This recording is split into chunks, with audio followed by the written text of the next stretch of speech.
Talk. That's right, the home, the place for you people who like to think. Good day, Mr. Harris. How are you today? I am very well today, Mr. Solomon. You're looking very bright and vibrant today. You look pretty jazzy yourself.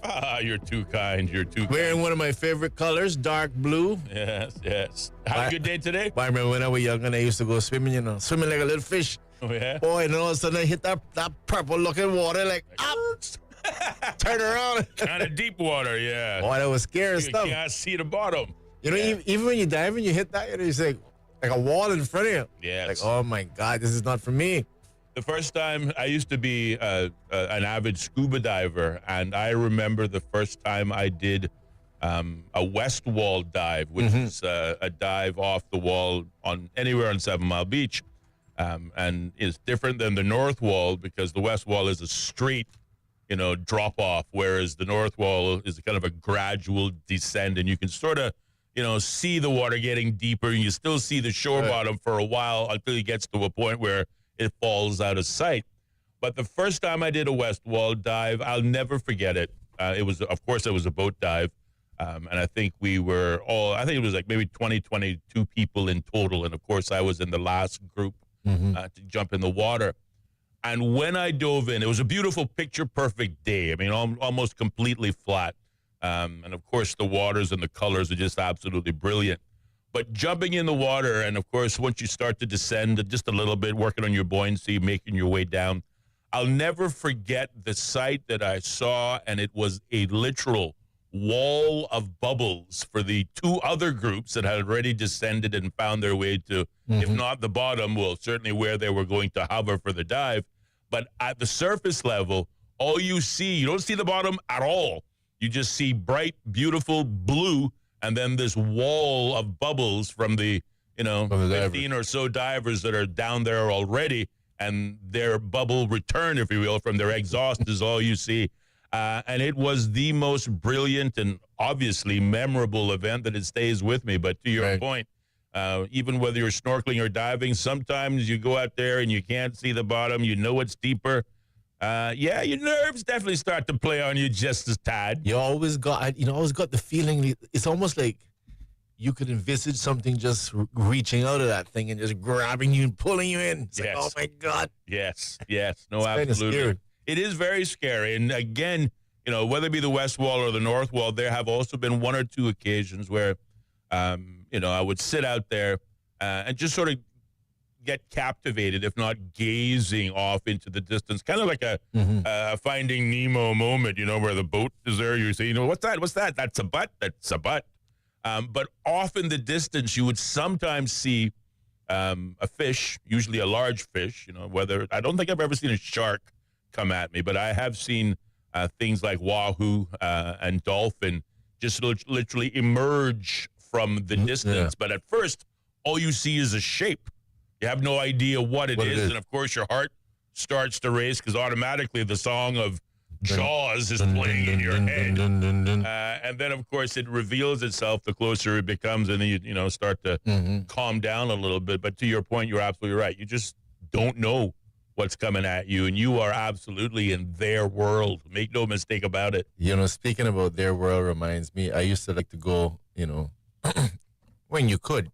Dive a Concord too, So back in the old days. The old days. Yeah, I go diving. I don't know, must be like, I don't know how deep it was, maybe 20-something feet. I have no idea. But diving, grabbing some conchs or whatever. And then I'm coming up and I can see like a barracuda. It looked like it was probably maybe 100 feet away, right? You could just barely see it, right? Yeah.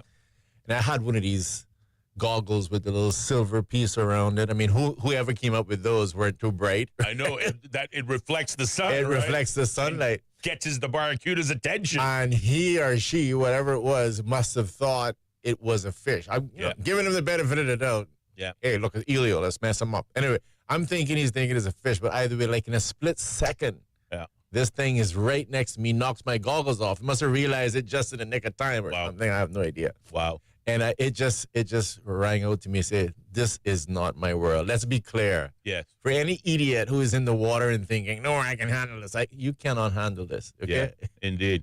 They are fast. Yeah, well, while I love to eat a barracuda, I would agree with you. I'm more afraid of seeing a barracuda in the water than I am a shark. They are fast. And because you're right, they are fast, but they're also very menacing looking. They've got these jaws with the teeth gaping on both sides. And to your point, they're lightning quick. Lightning. If you got anything shiny on, they absolutely will be attracted to it. But that was the end of it. I mean, he or she just hit it, and then, there was no coming back. So obviously it's as if it, I was just curious. Yeah. Just curious. I was not a fish. I wasn't a fish as a human, so leave him alone. And they say, and whilst I don't think I've ever really, actually, with the barracuda, I've actually tried this again long time ago. But they say with any predatory fish, and that includes a barracuda, a shark, if they're coming at you, the objective is to look them straight in the eye, and if you can, muster the confidence to actually swim towards them. Mm-hmm. Because it is counteractive to the prey drive. Right. Prey fish tend to flee. Right. Predatory fish tend to be less scared and would otherwise challenge. So in the mind of the predator fish, they're thinking, hang on, this is a strange-looking object. I haven't seen it before. Am I the predator or is he the predator? And they are not running away. So you're literally playing chicken with them. Right. And yes, at first instance, they will turn away. But sharks and barracudas, they also say, don't press your luck, because they overcome their fear very quickly. Right. And they may turn away the first time, but if they're curious enough, they'll come back and say, well, let's roll the dice. Let's see how big you are. Let's see how big you are. You see that in the animal kingdom as well, right? Where it's like, that you try to make yourself look taller or whatever, and then animals will kind of.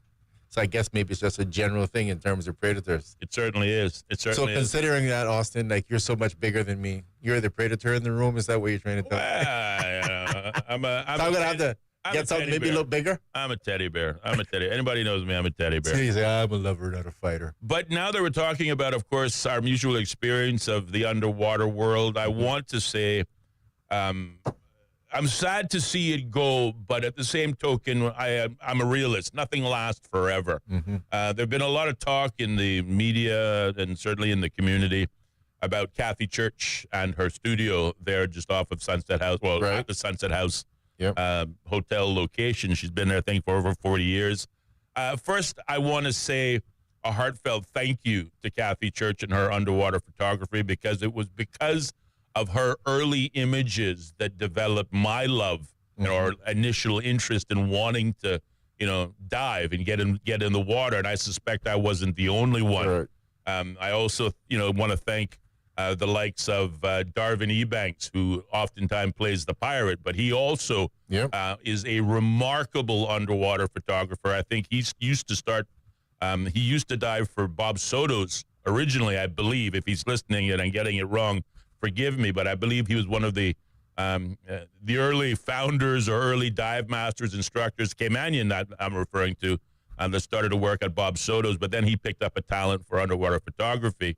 And it's Kathy Church's work, Darvin Ebanks' work, and of course, you got to give credit where credit is due. Courtney Platt is really, a genius with an underwater camera, and he's done some wonderful work. So, but specifically, Kathy Church has closed her studio after, I think, some 40 years. And a lot of people are saddened by this, disappointed by it. Some persons are even, saying, why are you going and looking for somebody to blame? But the reality is that, it had its heyday. It was, a dominant player in the market, certainly one of the early founders. If there is a diving hall of fame, I'd be surprised not to see Kathy Church Studios included in it. But they have, in fact, closed their doors, and it's sad to see it go. But as I say, it's one thing to be nostalgic, but nothing lasts forever. But I want to say a great big heartfelt thank you to Kathy Church and that studio for, again, transforming my early young life. And I dare say a lot of Caymanians certainly gained their interest in diving in the underwater world from images that she and others like her had captured once upon a time. And yes, it is sad to see her go, but she is without a doubt a legend in the Cayman Islands dive scene, without a doubt. And I echo all of that, Mr. Harris. Thank you, sir. Speaking of underwater and water, why don't we take a quick look at what's going on outside with our weather, shall we? Taking a look at the weather again in the remodeled Cayman Islands National Weather Service webpage. They tell us that the tropical wave just east of Jamaica is expected to move across the Cayman area tonight, and with it bringing some clouds and showers. Thunder showers are specifically expected for this evening. If anyone was up at, dark 30 this morning, say around 3:30, 4 o'clock in the morning, you will know there was a bit of a downpour this morning. But as always, as quickly as it came, it was over just as quick. But it did cool down the day, at least up until 6 a.m., and then the sun started to, come out, and that changed everything. I think today I recorded a high of 94 degrees, and that was just at 10 o'clock. You figure that out. Instability in the weather is expected to linger through until Friday. With it will bring an increased chance of cloudiness and showers running into Saturday morning, as a trough is expected to move across the Northwest Caribbean. As I said, tonight, thunder showers are in the forecast. Winds will be out of the east at 10 to 15 knots, and sea state will be slight to moderate with wave heights of 2 to 4 feet. In the good news category is kind of a mixed bag today. We start with sports. Earlier this week, we talked about Justin Hastings, who is participating this week in the British Open. He got off to a bit of a rocky first-round start today at the Royal Portrush Golf Club. Whilst having a decent front nine performance and shooting 1 under par 34 with 8 pars and a birdie over the closing 9 holes, the back 9 proved a bit challenging, ending his day at 3 over par 74 in what was described as sometimes blustery, rainy conditions. Typical UK weather. But again, no, we got to be careful. We have to say UK, can't say British, because I think Portrush is in Northern Ireland, if I'm not mistaken. So again, it's Irish. That would fall. Scottish. That would still fall in the British. Yes, indeed. Hastings has a lot of work to do in order to make the 36-hole cut, which will be up for the top 70 players and ties in order to advance at the weekend.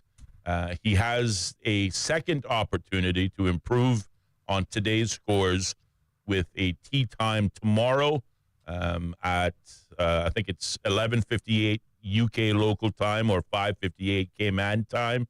As of the end of play today, Hastings was in a tie for 79th place in the 156-player field, with more than 50 players yet to even tee off. So 79th is still respectable after first-round play, and again, you got to be in the top 70.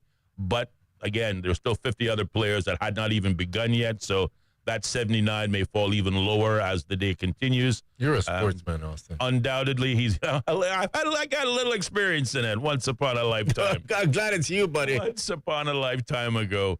But yeah, he'll have a second bite at the apple tomorrow as Friday's second round tees off at 11:58 UK time. And of course, Hastings will be hoping for an improvement. What's got you laughing? What's tickling your funny bone? I'm just thinking about what we were just chatting about, and it came to me. I said, what would you be doing if you were doing the sports, Ellio? I would sit and say, birdie, what's a bird doing on the field? What's a bird doing on the field? Get it off the pitch. Whack that bird off the field. Oh, Lord. I know very little about it. I am not a sportsman. I only get involved with sports every 4 years for the World Cup. Yes. And that is coming around the bend, 2026. Yeah, I'm looking forward to it.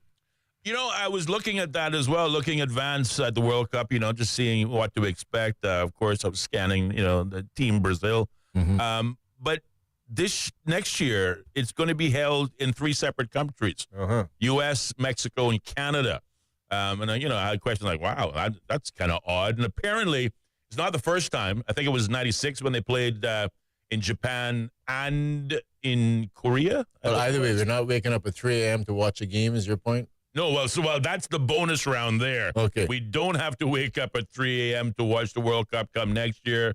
We may have a 1, 2, maybe 3 hour time difference, but still not dark 30 to enjoy the game of football, which of course will make English football fans very happy and the local English pubs even happier because it's going to be good days for business at all the sports bars across Cayman. But in particular, you're going to watch football, a.k.a. soccer.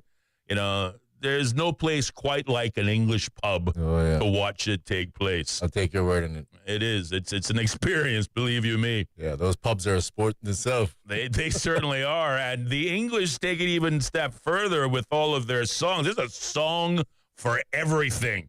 There's a song for the team. There's a song for a color. There's a song for a goal, a penalty, a red card. It's like, wow. Very, very impressive. It's an experience. I remember when I was in Ireland, I went there when I was working KPMG. So we went over there to do some work, stayed at one of these, I think it was Burlington Hotel or, something like that. Okay. So I won't call him my brother, but you probably can figure it out. He loves to have beer and drink. Right? And then I walk out, there's a pub. Hey, Ellio, we got to stop here. There's a pub. And then we come out of that one, you make a turn. You just walk 2 minutes.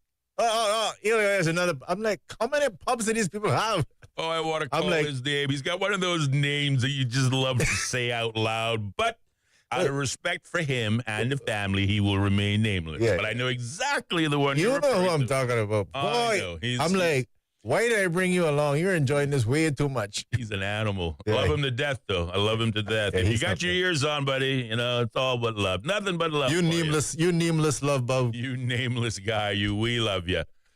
Continuing with the good news, the Health Services Authority, or now the Anthony Eden Hospital, has launched a dedicated adolescent behavioral health inpatient wing that they say will improve safety and care for young people requiring inpatient mental health services.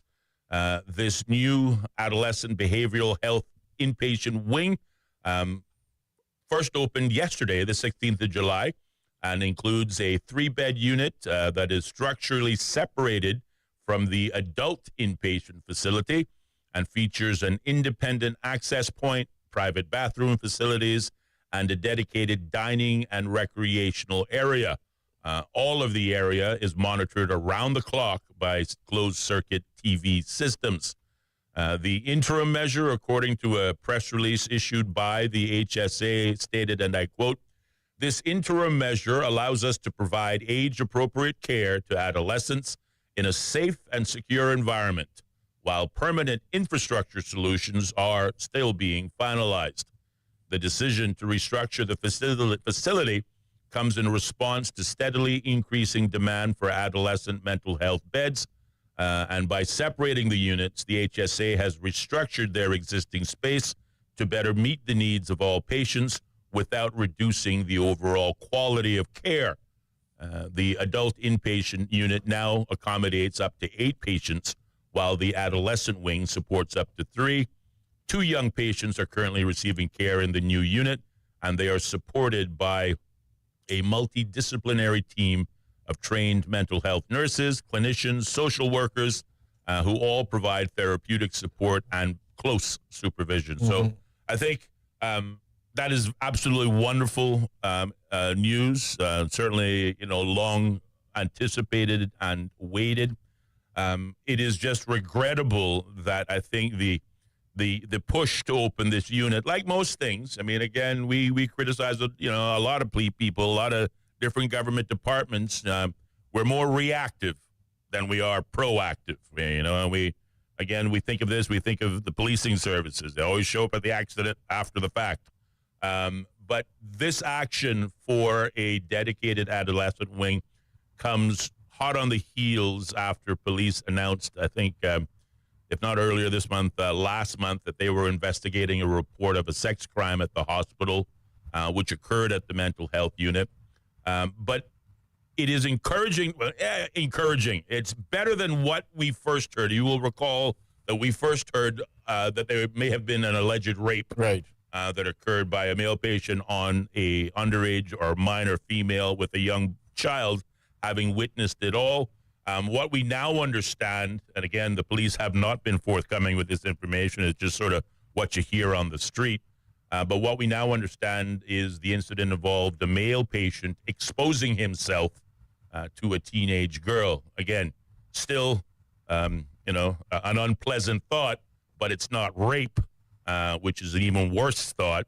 But again, all of this is supposition because there have been no formal press releases, identification. Well, certainly there won't be identification, but no details from the police offering any kind of specifics on the crime that took place, other than to say that it is being investigated.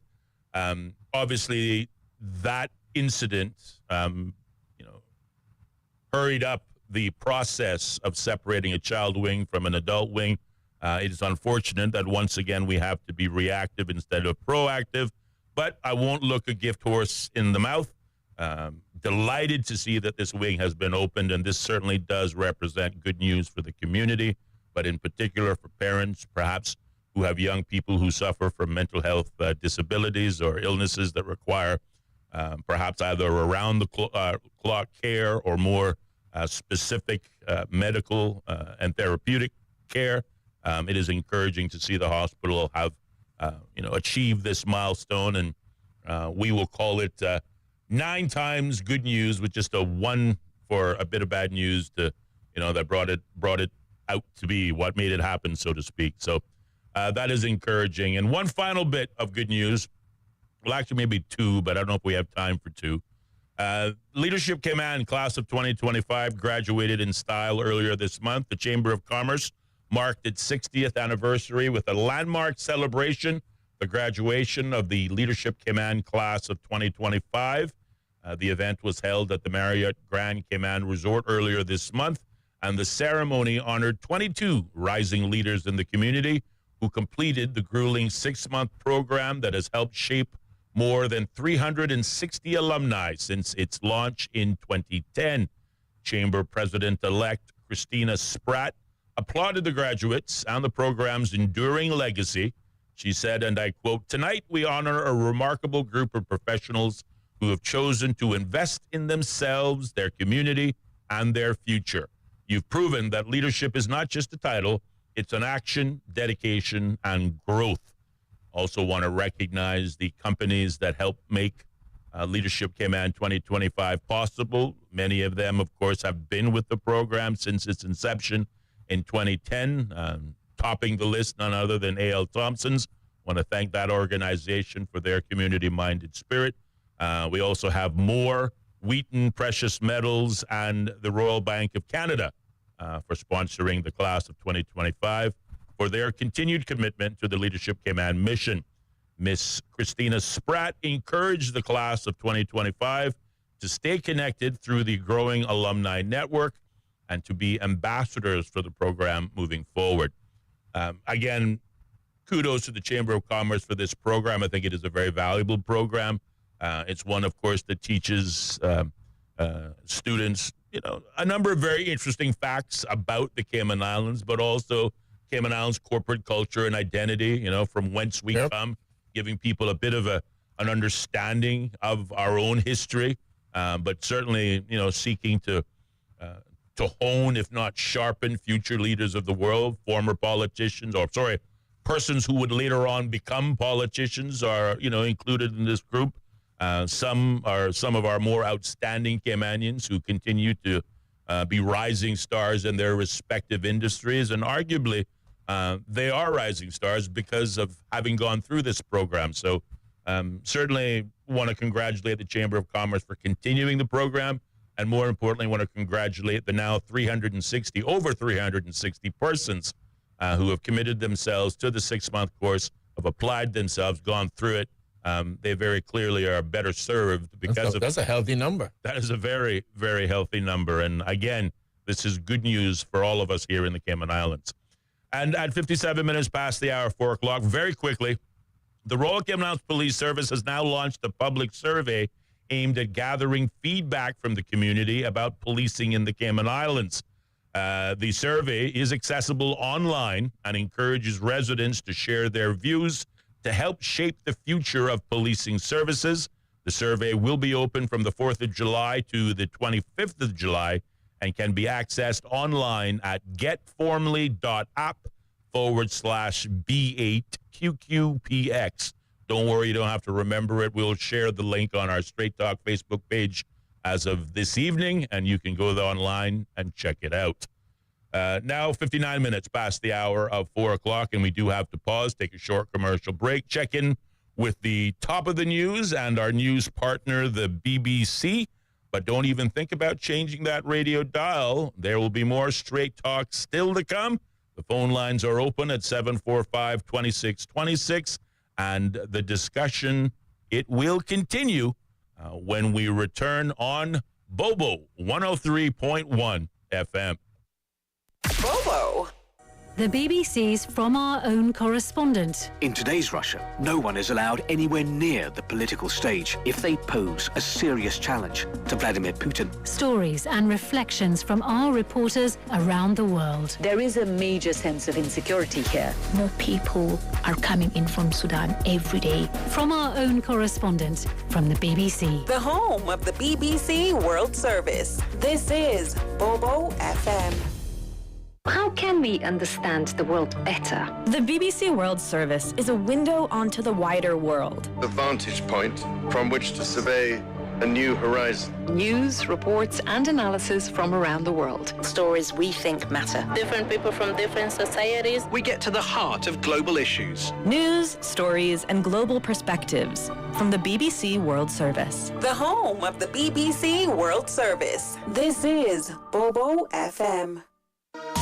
The BBC is the world's most trusted news source. And Bobo 103.1 is where you'll find the BBC World Service. BBC News. The world news from the BBC. And the home of Cayman's most listened to top shows. That's right, folks. Everyone is telling their mama about the cold hard truth. And welcome to Straight Talk. I'm your host, Austin Harris. And I'm Ellio Solomon. Across Cayman, on FM, online, and on your smart speaker. This is Bobo 103.1.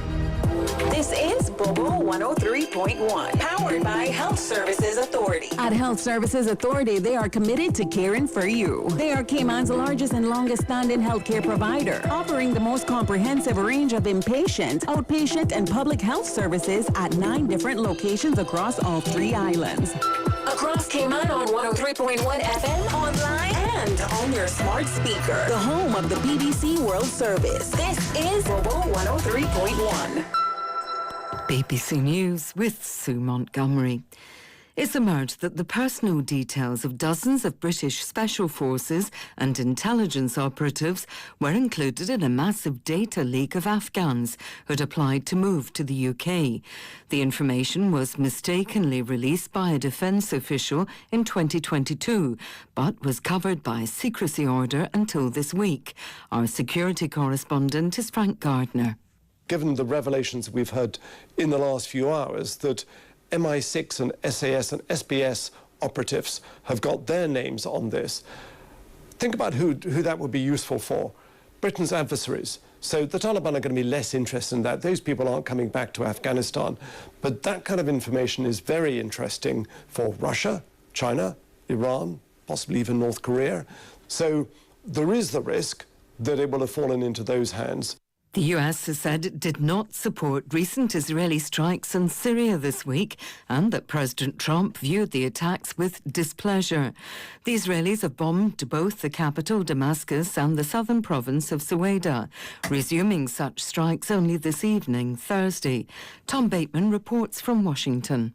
After the Israelis bombed Damascus, Washington launched what officials have portrayed as intensive diplomacy, with both countries calling for de-escalation, resulting in a return to apparent calm in the skies, while state media said Syrian government forces were withdrawing from the southwest region of Suwaida.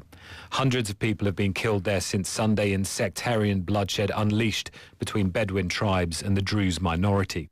The Patriarchate of Jerusalem, which oversees the only Roman Catholic church in Gaza, has condemned the Israeli shelling of the church, describing it as the targeting of innocent civilians and of a sacred place. A U.S. State Department spokeswoman said it was an understatement to say President Trump was not happy. The Israeli Prime Minister Benjamin Netanyahu said stray ammunition hit the church, killing 3 people, and Israel deeply regretted this. Board members of Facebook's parent company Meta, including the firm's founder Mark Zuckerberg, have agreed to settle a lawsuit brought by shareholders who accuse them of failing to prevent privacy violations. Lily Jamali reports. The settlement means that some big names can avoid taking the stand. These include Mr. Zuckerberg, as well as a former board member, the Netflix co-founder Reed Hastings, and a current director, Mark Andreessen, who's a prominent tech venture capitalist.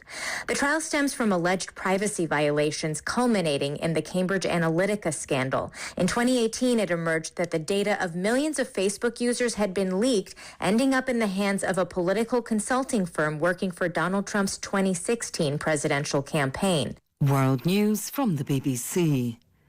Israel says it regrets a French court ruling in favour of releasing a Lebanese militant involved in the murders of an Israeli diplomat and an American military attaché in the 1980s. Georges Ibrahim Abdallah spent more than 40 years in custody over the 1982 killings. The Israeli embassy in Paris said he should spend his life behind bars. A prominent human rights group investigating alleged corruption and torture in El Salvador says it's been forced into exile by the authorities. The Cristosal group has been a strong critic of President Nayib Bukele's anti-crime policies and provides assistance to jailed families deported by the United States. Will Grant reports. As El Salvador's leading human rights organization, Cristosal has been under increasing pressure from the government of President Nayib Bukele for several years. It culminated recently in the arrest of the organization's anti-corruption director, Ruth Lopez, who was detained by the authorities at her home at night in May and remains in prison. Another lawyer who publicly denounced her detention was himself arrested soon after. Now, the group's director, Noah Bullock, has confirmed that Cristosal has gone into exile, relocating to neighbouring Guatemala. The U.S. Attorney General has visited the infamous Alcatraz prison, now a tourist attraction in San Francisco Bay. Amid speculation, the government may reopen it to house violent criminals. Pam Bondi's visit comes weeks after President Trump said he would order the current museum to be rebuilt as a maximum security jail. The Austrian extreme sports pioneer Felix Baumgartner, who became the first person to skydive to break the sound barrier, has died in a paragliding accident in central Italy. He was 56. Police say he fell to the ground near a hotel swimming pool. The cause was unclear. BBC News. Opinions expressed on Straight Talk with Austin and Ellio do not necessarily reflect or represent the views of Stingray Media, its staff, or contributors. Callers to the program accept full responsibility for the views expressed. The show host and affiliates are not liable for any statements made or any harm claimed. All callers to the program indemnify Straight Talk from all claims. Offensive, defamatory, or unlawful content will not be tolerated. Be a part of the conversation by calling 745-2626. Now, here's Straight Talk with Austin and Ellio on Bobo 103.1. And welcome back, K-Man, to more Straight Talk here on Bobo 103.1 FM on your radio dial and simulcasting live over YouTube and Facebook with the key search word Straight Talk Radio Show. You can also find us streaming live on the ACT Cruise Tourism page. We're your hosts, Ellio Solomon, myself, Austin Harris. And the time in studio is now 7 minutes past the hour of 5 o'clock, and the phone lines, they are open. The number to call, 745-2626 for the number in studio. If you want to call in and share a thought, whether it be good news or bad news or sort of in-between news, whether you want to ask a question or perhaps even take us down a particular direction, well, again, we'd love to hear from you. And don't be shy. If talking isn't your thing, you can always reach out to us on our WhatsApp line. That number, 928-2562. And from there, you can share either a WhatsApp audio note or a WhatsApp traditional text message, and we will share your comments live on air. As we have stated many times, we'll say it again. All calls or all audio notes and WhatsApp messages are anonymous unless otherwise stipulated by the writer. It is another open mic day here on Straight Talk. Just basically, hopefully having one or two conversations, Ellio, that, as we like to say, will, educate, enlighten, and elevate the thinking for the thinkers who choose to tune us in as part of their evening drive, fill you with some information, maybe information you didn't know, or more importantly, read you the key information from the headline so you don't have to do it. That's the minimum. That's the minimum. Exactly. Indeed. It's the least we can do. It is the least we can do. I was trying, just as I was talking, my mind was running to one of our contributors via WhatsApp that I think they had a question at one stage, and I kind of promised that I would look into it. And I feel sort of embarrassed that I haven't. Let me just see if I can find it here. Whilst we try to discover. What are you trying to find, you said? I think somebody had asked us a question, and I think it was a legal question. And I know that you're very good at answering these things, and I was just trying to find it. But I get so many WhatsApp messages through the course of the day, through the course of the week. I fear that sometimes... Go ahead with your search. Did you notice the article yesterday? Oh, yes, there it is. It says, Austin, I thought that Cayman law was that when someone goes missing, it would have to be 7 years before that missing person could be considered and or declared dead. And regrettably, I haven't followed up with any quote-unquote learned persons, but I wonder, do you have an opinion or some knowledge in terms of, how long a period of time a person has to be missing before they are officially, formally declared as deceased? And I remember first hearing about this when we started talking about the as yet still missing Anna Evans and how long it took for the family to really have closure in terms of, officially having a death certificate. But I don't remember what that timeline was. And I thought I would ask you just as a matter of, I'm just remembering it. And I apologize to the listener who asked the question, and I haven't really followed up on it yet. In the spirit of transparency. Well, I mean, I really don't know. I'll have to look it up, to be honest with you, but it's a very good point, and it rings of some legal sense because, when we had Mr. Andrew Harris, for example, that went missing, I know that there used to be at least a sort of a convention, a policy initially that a person needed to be missing for a certain period of time, let's say 48 hours. You got a call? We got two callers on the line. Maybe they all have an answer for us. Good evening, caller. You're on the air. Austin, Ellio. Hi, good evening. You guys doing, man, good? Very yes, good. Sir. We're doing very well. And yourself? Good. I just have some encounter here on the road with these electric bikes. Ah, okay. Tell us what your encounter involved. Something we chatted about since February. Yeah, man. Back in the days, I'm one of them paper caveman, and let me start off with that first. But back in the days, we used to license bicycle. Right. Yes. And as far as I know, I think these bikes should be licensed. Yes. Yes. They could put that money towards, or not the police, because they're most expensive, really. I thought the people in the government actually should, not government, sorry, the landfill should give me more high-paying people in government entity. But anyway, license them bicycle, if even $5 or $50 a year. I see them ride without helmet. They're towing each other now. Yes. It's not good. Wow. It's easier to pass a semi on the road than pass a bicycle. We all know that. Right? But these are carrying pillions. No helmet, nothing at all. Yep. If you hit them, nothing come out. You will pay license and insurance for your vehicle. Right. And they're using the road just as the same. Sure. It's... Dude, they need to do so. I don't know who's running the country. But you just do the maths on it. $50 a year, and how much are them things on the road now? Enough. Even go back to license the bicycles. Yes. It could be $1. Back in the days, we used to pay $1 for them. That's right. right. You know, anyway, that's my 1 cent. Well, we man, appreciate thank you very it. much for that 1 cent, and we appreciate it, and we agree with you.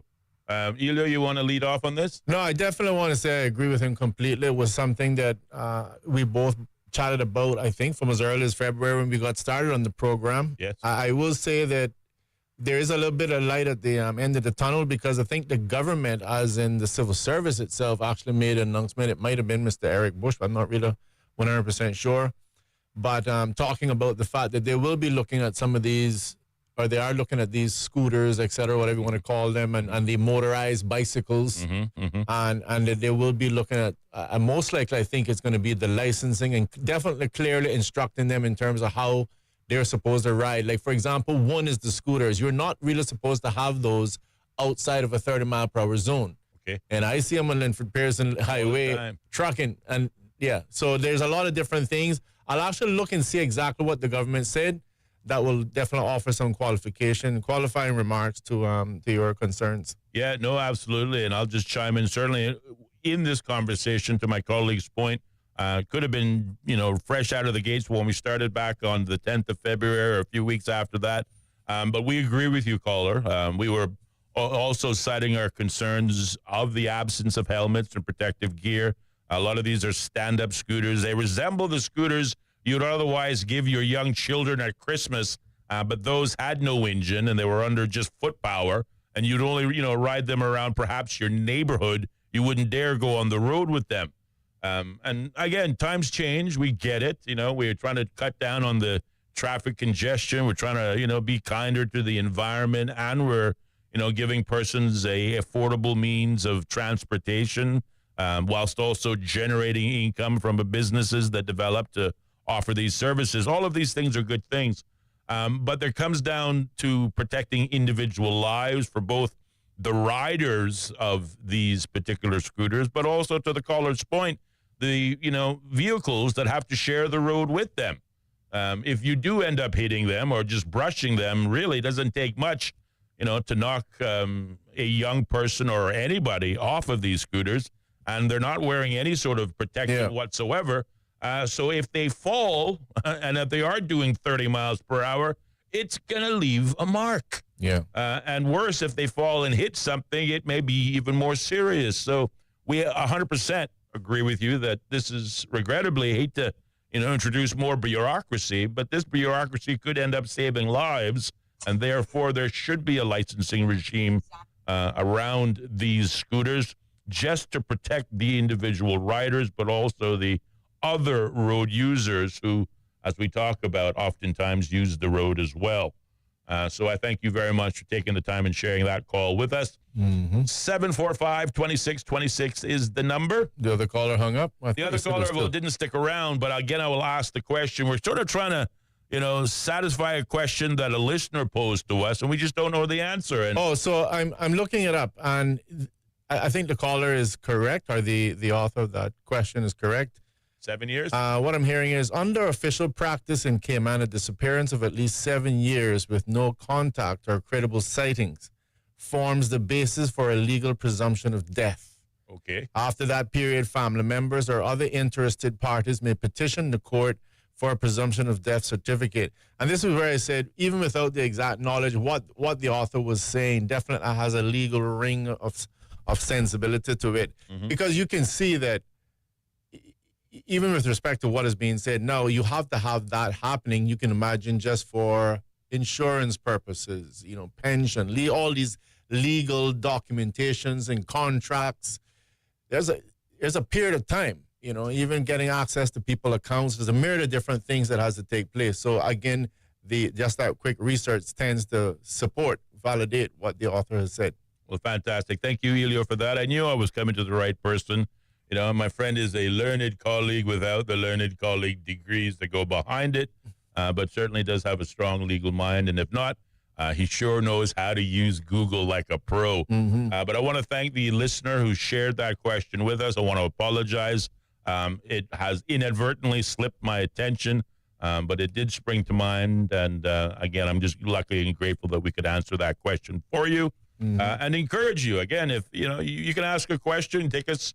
Ask us to pick up a topic and run with it, or if there's something really, that you're pondering and you don't know perhaps which way to go with it, you can always ask. I was told a long time ago, the only silly question is the one not you asked. didn't ask. That's right, exactly. So if you don't know, ask somebody. We'll either know and we'll answer it for you, or we will take on board your question and we'll all learn something together. Mr. Steve McPhail used to say, it was a pretty lengthy story, but the bottom line of it is, he said, pride will starve you to death, And he was talking about a particular experience at an open buffet. Mm-hmm. Well, I will transfer that on to the questioning.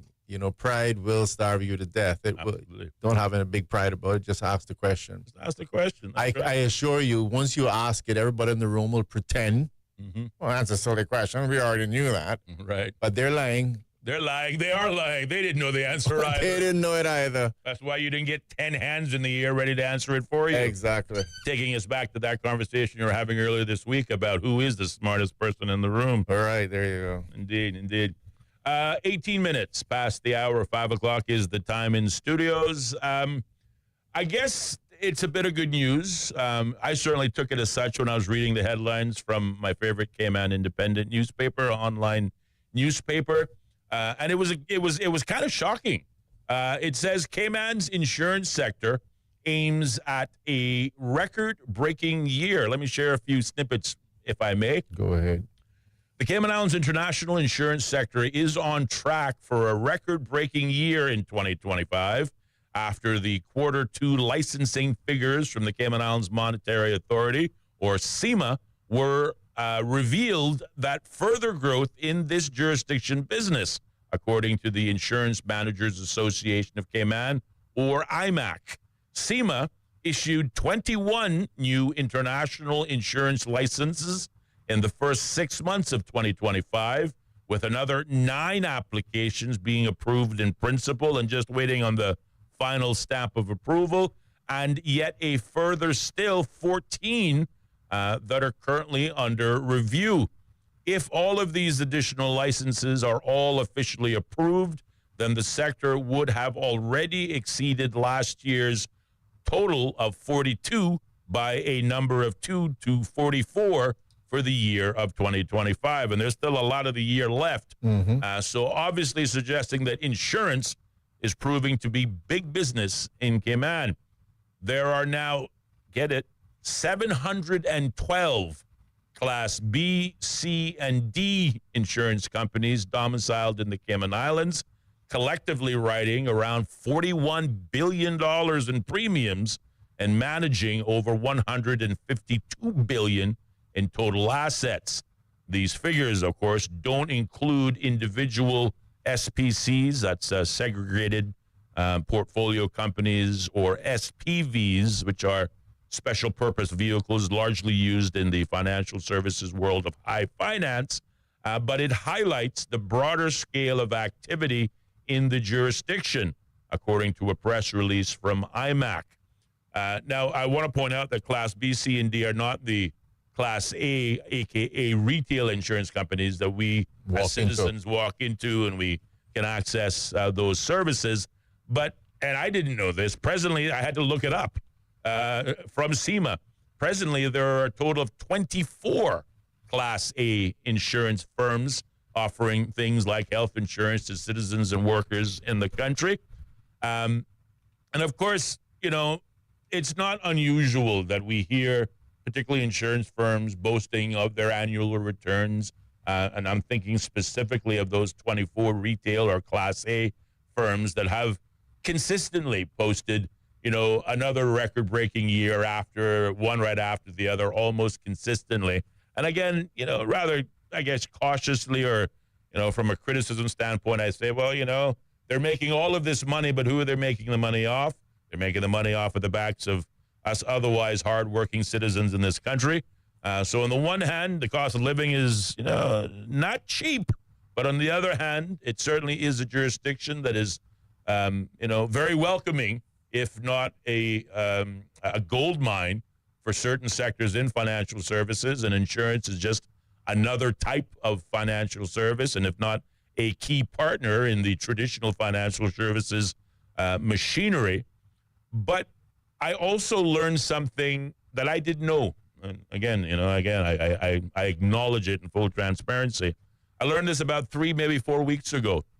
Apparently between $10 and $12 is charged as a fee or government stamp duty on every private sector insurance policy in the Cayman Islands. So anybody, of course, having health insurance is mandatory if you're working. So if you are working and you have health insurance, $10 a month in the fees that you pay come out of that, either $10 individually or $12 if you're part of a group plan, and most people are with their companies. But those monies are taken out in fees in the form of a government stamp duty. And, the term government stamp duty in many cases, unless you dig deeper, can be very nebulous. It's, it's a government fee. What does it cover? Who knows? It goes to the government. It's a form of tax, if you will, though we like to call it a fee. But it is a tax that goes to the government that I understand is earmarked for the costs, which again are ranging around $60-65 million a year for the indigent healthcare. And at first, for a long time, I thought, these monies are coming deep out of the taxpayers' pockets and certainly from government revenues. I did not know that every policy on the island, there's a fee percentage that helps go towards that indigent healthcare. Now, I don't know this. Maybe you can educate me, Ellio. Yeah. Again, former MPs don't know everything. I certainly don't. I didn't know this. So, again, I learned something new.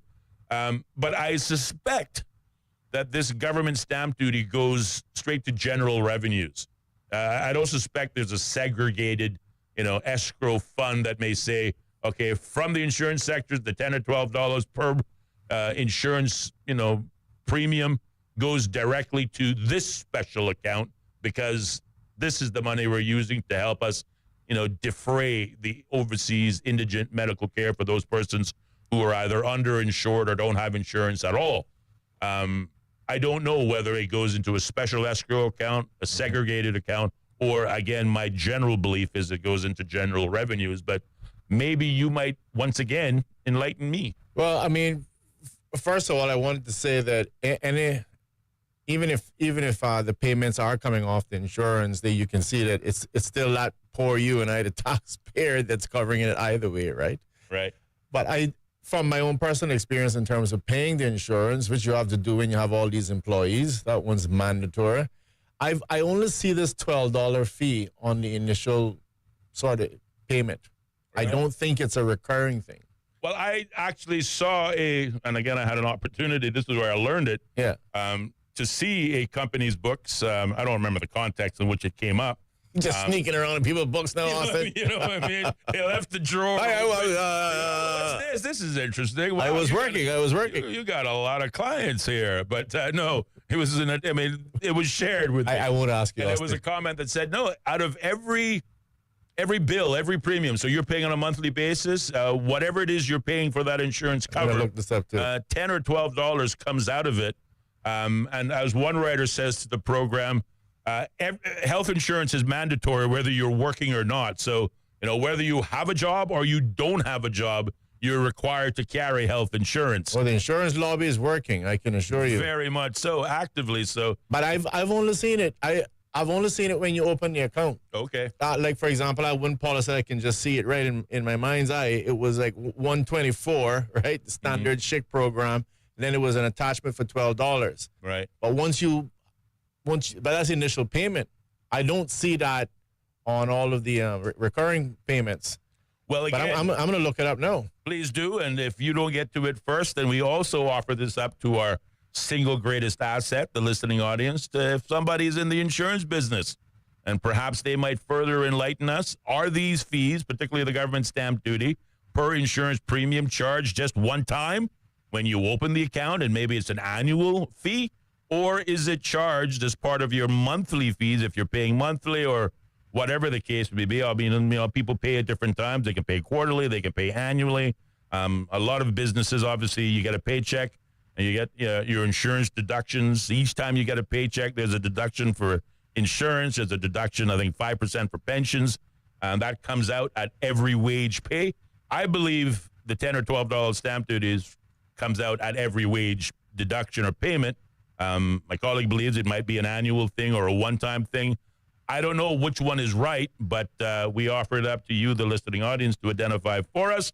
Or, of course, we will stand on the professional Google skills of my learned friend and co-host to once again further enlighten us. See, we can learn stuff together here on the program. That's the whole unique nature of what we do here. We don't profess to have all the answers, but we certainly will promise to get it if we don't have it.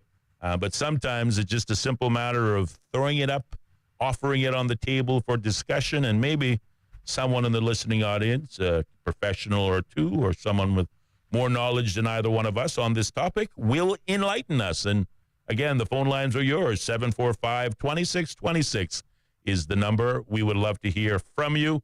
However, it's 29 minutes now past the hour of 5 o'clock, and we have to pause, take a very short commercial break as we check in with some of our sponsors and help pay some of the bills here in the studios. But the phone lines will remain open all the way until 6:30 this evening. That includes, of course, our WhatsApp number, 928-2562. But keep it locked. There'll be more Straight Talk coming up next on Bobo 103.1 FM.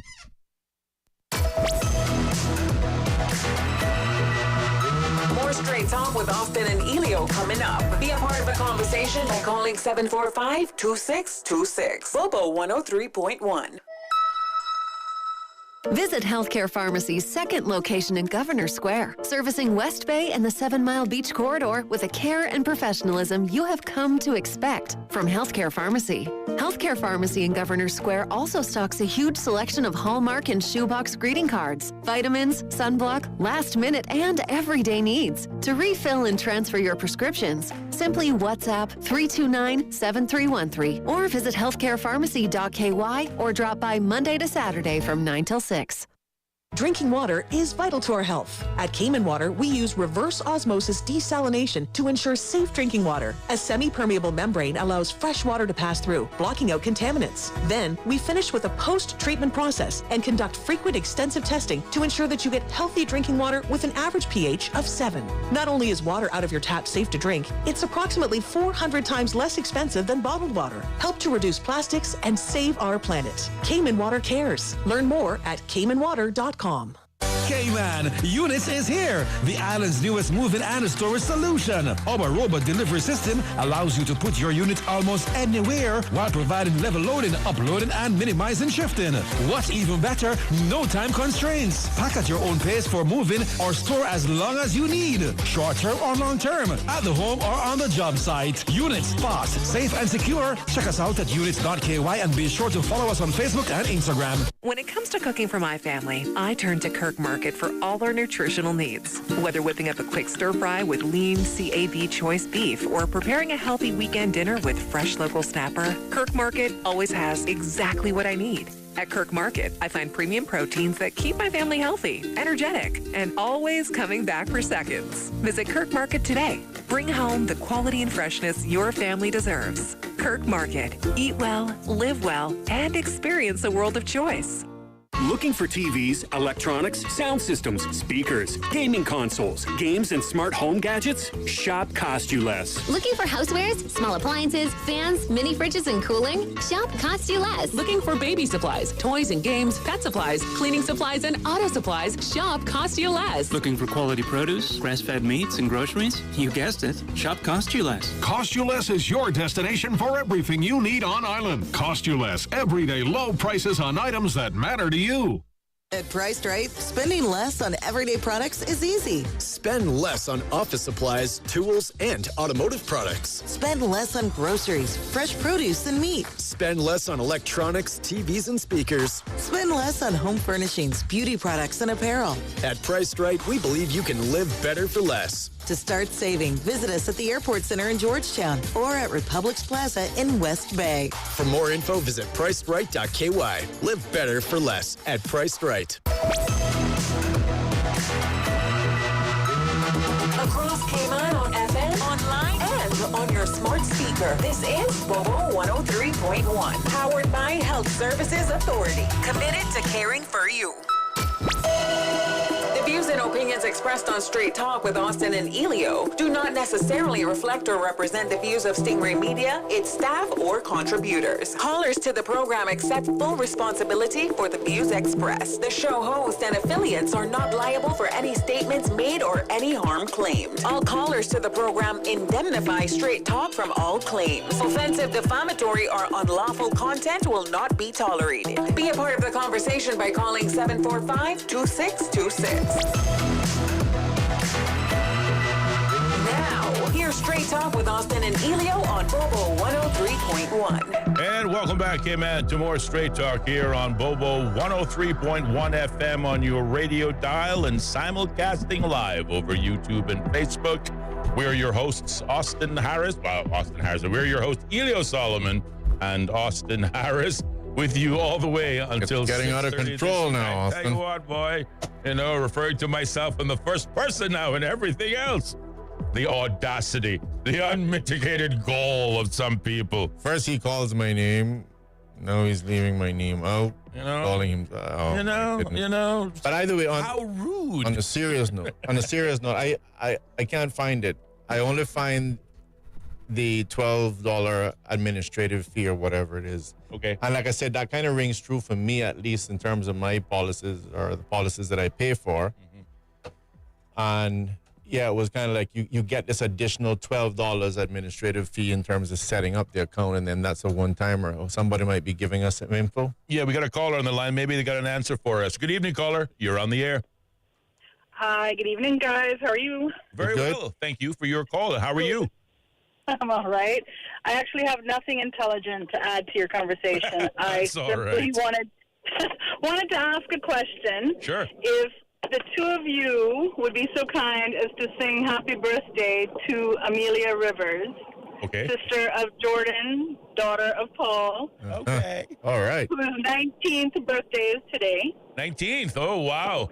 That's a memorable year if there ever was one. Okay. That's the year I got married. Yeah, it was one for me. Yeah, there you go. There you go. We will be more than happy to do so, and you don't have to ask Ellio Solomon twice to sing for you, so you clearly know the people you are calling this evening. No. Oh, yeah. I just want to know. She didn't say Ellio sing it. No, she didn't say it. Both of you. She was being kind, but she knows who the lead singer in the band is, okay, dude? Thank you, caller. Appreciate it. Thank you so very much indeed. So shall we? Me. Are we calling Amelia Rivers' name? Amelia? Yeah, why not? Okay. There we go. Happy birthday to you. Happy birthday to you. Happy birthday, dear Amelia. Happy birthday to you. And we did that Frank Sinatra ending. Yeah. And many more. Yeah, it was great. So happy 19th birthday to Miss Amelia Rivers. Yeah, absolutely. 19 years old. That's fabulous. I remember when I was 19, many moons ago. I never knew my father. I never knew my father.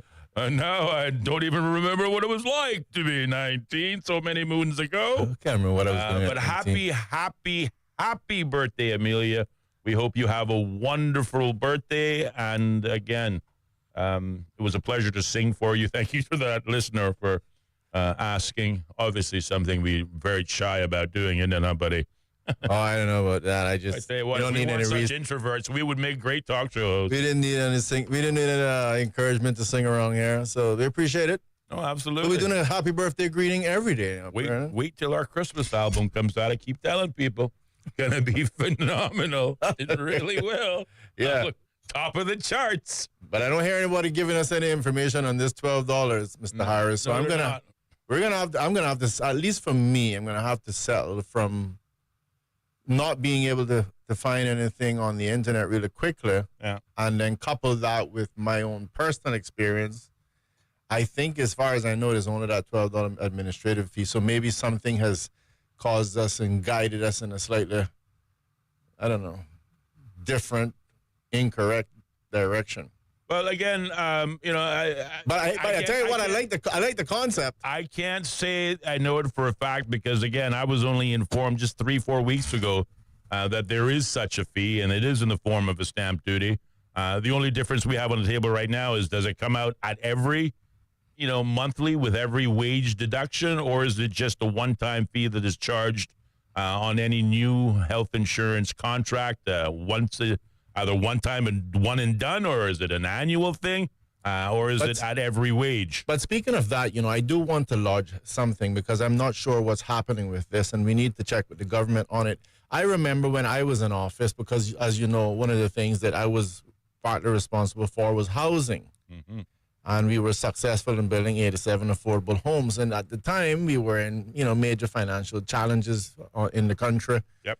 And we all agreed to increase the stamp duties, particularly in the areas along 7 Mile Beach and along, I think it's the Kaibo area, for example, somewhere around there, Rum Point area. And I remember us saying that we were supposed to hypothecate, which is a nice word of saying, out of that, a percentage of that, and as far as I remember, was even as much as possible, 4%, right, was supposed to go to housing. And I'm not sure that that's happening. I'm not sure that there's any real percentage that's being taken off of stamp duty, particularly in those areas, to go to housing. And I stress that because, one, it needs to be looked into, because if it isn't happening, it should, because that was the commitment. And there's a lot of commitment that have been made over the years that doesn't seem to be followed through. But I do stress that because even just a few days ago, I had someone who asked me again to raise this issue about housing. There's a lot of people in the country that are suffering in terms of not necessarily being able to own their own homes. They just probably need a little bit of assistance. And those sort of things, I believe, can go a long way in terms of helping persons to get their own homes. Again, kudos to Minister J. Banks during his last term. I know he definitely built some new houses in North Side. Yep. I'm not sure what happened other places, but you will recall, Austin, that program also involved things like you having your own land. You might have your own land, and then the government works with you to get a home built on it. Right. There's a myriad of different things, and the National Housing Development Trust would be able to do well with having that money to be able to carry all these housing initiatives forward. So it's definitely something I need to try to see if I can find out what has happened with it. And clearly, I would encourage the new government, if it is indeed not happening, go search the Hansards for when we did it back sometime between 2019 and 2009 and 2013. And let's maybe see if we can hypothecate some of those funds so they can go as it was promised, yes, to be able to help provide housing for the people that need it. And I just hearing what you said in relation to the indigents, again, reminded me about that, because it is very important that, to know that our money is going and actually helping some people that really need it. Yes. And there are a lot of persons there in that particular category. No, absolutely. And again, I don't know if I want to apologize necessarily, but I have stated on many numerous occasions that the private sector insurance carriers, calling, of course, talking specifically of the Class A insurance providers in the private sector, are largely allowed to cherry pick amongst the good paying clients, whereas the Cayman Islands Insurance Company, that is Cineco, are left fundamentally entirely on their own to cover those who either can't afford or those who are underinsured. And, many people say, well, why is it the government department? Can't they turn a profit? Well, again, there's a difference in clientele, really, but everybody needs to be covered and everybody needs access to health care. And certainly I've used that argument to support the claims why things like Cineco should be expanded to not just cover government or indigent workers, but in and of itself be treated like a Class A retail insurance company, being able to offer its services island-wide, obviously to improve its own bottom line, but also to improve its ability to meet claims. But I wasn't aware that the private sector, whilst they're still allowed to cherry pick, and the private sector, again, prove me wrong, I challenge you to show me that they don't consistently earn, a record-breaking annual returns year on year, almost on a consistent basis, as per their, glossy annual reports that sit on the reception area when you're waiting to do business with them. But the same is not true on the government side. And when I say those profits, whether it be a Class B, C, or D, well, not really the Class B, because, again, they're in the corporate side, the financial services side, the international offshore side. But, when you talk about Class A insurance firms boasting, record-breaking profits for their shareholders. Kudos to you and kudos to your shareholders. But who are they making this money off of? They're making the money off of working men and women. Lesson to learn here: don't boast about your profits. Austin Harris might get on your case. I might. All right. When those profits, lend itself to continuing to increase the cost of living, I'm gonna have an issue with that. I'm saying, well, where's the good corporate citizen there? And I'll also ask the question: how much is too much? And I asked that question of the margins that Caymanian businesses charge on a regular basis for markups, yet on the same token, we're encouraged to shop Cayman. Listen, I'm nobody more patriotic than I am. I can tell that as a matter of fact. It's really challenging. My wallet, really at most days dictates really what my shopping habits are. And I won't say I'm frugal, but over the years, I've learned to be sensible in terms of where I spend my money. I live on beans, my friend. I live on beans. Yeah, beans and corned beef and rice works for me, boy. Let me tell you. And not just hurricane food. I stay away from that rice, though. I like corned beef and cabbage. My mother makes a great corned beef and cabbage. I love you, Ma. Not to change gears on you, Mr. Harris. Go ahead, man. Change But, gears. yesterday I was struggling here over here. Can't you tell? I'm trying to save you. I know. I'm throwing you a lifesaver. You know a lifesaver, right? I know. The thing with a ring with a hole in the middle, like a donut? I was talking about the one that looked candy, the one that comes in the rainbow of flavors. Yes, I get it. That too. Yeah, that was named after the lifesaver. Go ahead. So they call that in Spanish the salvavida. Well, I take your word for it. Yeah, you do that. I will. So yesterday I saw this article. I didn't really get to it, but this is a Venezuelan gentleman that's been in jail for, 6 years or whatever. Oh, the pilot of the golden private plane. Yeah. He had gold bars he was transporting, right? Was that what it was? Hey, listen, there's nothing wrong with traveling with gold bars and cash, Austin. Come on. Why do people have to always be so suspicious? Some people invest their money in banks. I'm old-fashioned. I put it under my pillow. I invest in gold. Either way, I'm just reading this, and I like I said, I had a cursory overview of this. It's not something I had the opportunity to really delve into too deeply. Well, fire away. But there is a saying in law that justice delayed is justice denied. Yes. And I just don't understand how it has even got to this point that you can have someone locked up in prison for 6 years. And it's like, well, when are you going to try me here? Mm-hmm. What am I guilty of here? Come on.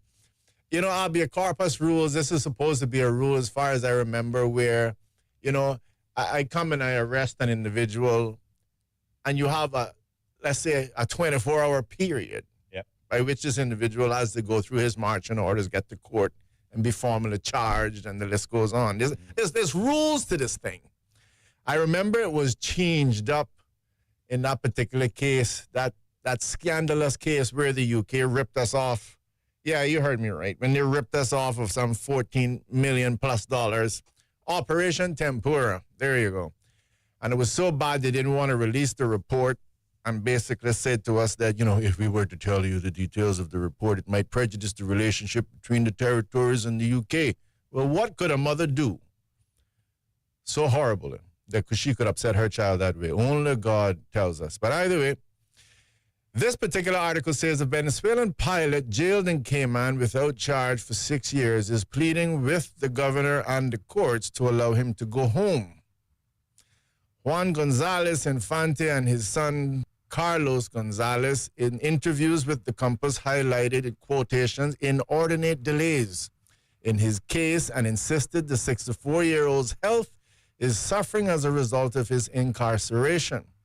They argue that Gonzalez Infante, who is suffering from dementia, cannot get a fair trial if he is ever transferred to the U.S., where he is wanted in connection with drug charges dating back 2 decades.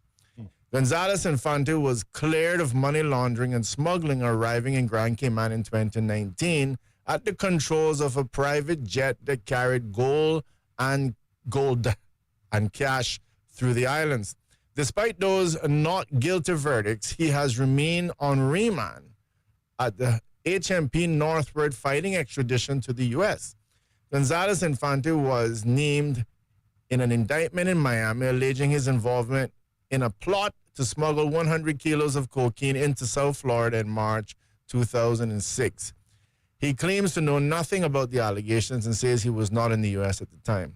A painful, slow extradition process continues to be fought in Cayman's court, he wrote to the governor, Gene Owen, and Chief Justice Margaret Ramsey Hale last month to highlight the unacceptable and unjustifiable delay. Now, Gonzales Infante is speaking out in the Compass to highlight this situation and his situation and what he believes is an abuse of process in the handling of his case. He has appealed his extradition and brought a habeas corpus application against his continued imprisonment, which was heard last November. At that point, he believes he was entitled to a decision within 90 days. 8 months later, he's still waiting to hear his fate. Meanwhile, Gonzales Infante, who has an aircraft repair and charter business in Venezuela, says he has lost his family, his business, and his reputation. Now, I could continue, but I think we have enough to get the gist of it. Yep. And all I'm going to say is, you know, as a what's the acronym? Special High Intensive Training. Either get the Special High Intensive Training done or get off the pot. You know, it's like, why do you have to have this? You know, is he going to extradite the man or you're not going to extradite him? Right. You've already found him not guilty here in Cayman. Found him not guilty for the money laundering part of things, which is the primary offense that got him landed in jail in the first place. Yeah, say, hey, you know, no crime with me, yep. Right? No crime with me, but we're just keeping, and I think once again, we're probably playing catch up, like, you know, with the Cubans when they come here. They're just playing holding net, you know, for the good America. Yeah. But either way, my friends, you know, don't want to seem like I'm taking sides on this issue. If anything before the courts, at least I'd be charged with contempt. But I think we need to make up our minds, and I think that what was it, 6 years now the person's been here? Yeah. Come on. You know, where again is all of the, I hear the cries of emotions. Where's the cries of emotions here? It's like, find out if we need to keep this guy in prison, right. What we're keeping him in prison for. If he's guilty, charge him, lock him away and throw away the key. Yep. If not, let the good man go. If you want to extradite him to the United States, make up your mind, quick o'clock on that one too. No one should have to be just sitting around 6 months, et cetera, waiting for some justice to be done. Yeah. And that's all I really want to say about that, because I just find that very interesting. I would not like to see any of my family members or anyone reasonable in the Cayman Islands, again, having to go through this. And we really need some transparency, as I've said before, in relation to some of the things the police does as well as the courts. Because I'll remind the public, again, I brought up where 2 black guys were smuggled into this country by 2 white people. You know, I don't know, they're called niggers and left to be sleeping on the porch to the elements and on top of the boat to the elements, and the list goes on. And these people get a little spank on the hand, reduced sentences, and not even their names can be called. And I am pretty sure if it was the other way around, you know, 2 white people dragged in here by 1 or 2 black guys and called crackers and left up on top of the roof to be subjected to the elements, that it would be a slightly different scenario. And we just really need to have justice to be equal in Cayman. Yep. And again, I'm going to ask him, if his name was, what was it? Senor Gonzales. If his name was not Gonzales, but he was a white American, a white British man, would he be sitting there for 6 months? And nobody talking to me. Like, what's happening here? Would it happen? I probably not. Based on the records that we see, at least I continue to see, I don't think it would happen. If my good friend comes in as a Caymanian in the airport and has got a bullet and a gun, he can't say, oh, you know, I was with some friends before I flew here, and then you just get a spank on the wrist and sent back home. It's not going to happen. Yeah. It's not going to happen. No, you're going to go to jail. And all I'm saying here is his name is Gonzales, but I don't think the fact that he's from a Latin American country, the fact that he's probably not white, and the fact that his last name is Gonzales should subject him to injustice. He is, as the saying goes, justice delayed is justice denied. He is entitled to justice like every single person on the planet. And the same way you would treat the melanin impoverished if they were there in the courts, I would beg the courts, I would beg the country to give the man the same level of justice. Make up your mind if he's guilty and has committed a crime against this country. If he has, then put him in prison, lock him up, throw away the key. If you're trying to decide whether he's going to go to the U.S., then make up your mind quick o'clock. It surely shouldn't take 6 months. That's all I want to say on the matter. Let's get some justice. Indeed. Let's get some justice. Indeed. Again, just looking at some of the timelines, 2019, of course, he faced money laundering charges here in the Cayman Islands. 2019? 2019, a long time ago. He was found not guilty in those verdicts. But whilst he was incarcerated, it was also discovered that he was named in a indictment in Miami for his alleged involvement in a cocaine smuggling case that dates even further back to March 2006. That's, again, a lot of years in between there, and no extradition. Kind of makes you wonder whether the U.S. justice system is really serious to, really wants the guy or not. Really wants the guy or not. I mean, we saw cases involving notable Caribbean politicians, they got handled swiftly. Yeah, they come in and take them out. Quick o'clock. In this gentleman's case, to your point, he appealed his extradition and brought a habeas corpus application against his continued imprisonment, which was heard last November. He believed he was entitled to a decision within 90 days, but it's now been 8 months and still going, and he has not received a decision. Yeah. I would hate to think that the delays in his case, as you say, justice denied, comes as a result of his financial situation. Obviously, using legal aid and a court-appointed attorney to represent him.